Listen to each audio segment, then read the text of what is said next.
Students and teachers could soon return to the classroom as the province intends to table Bill 2, the Back to School Act, on Monday. But the message from some Alberta students is that they support teachers and they don't want to see them forced back to work. I think them being forced back into work is genuinely such a problem for the teachers, because they have such a hard job and they're just so underpaid for it. I think the government ordering them back to work and not listening to their requests that are very reasonable when you actually look at them is not.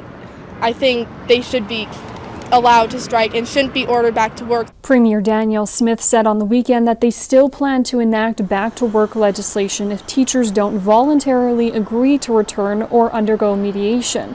In a statement, the Finance Minister's office says its focus is on doing what is right for Alberta's kids.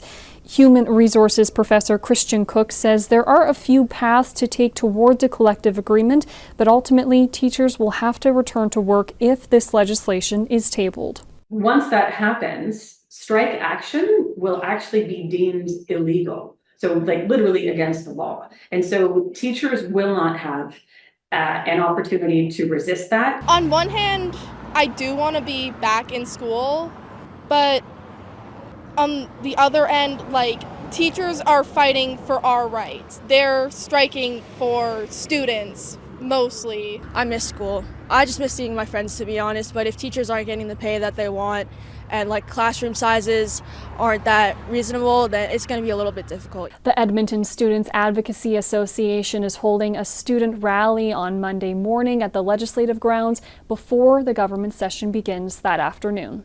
Nicole Healey, CBC News, Edmonton.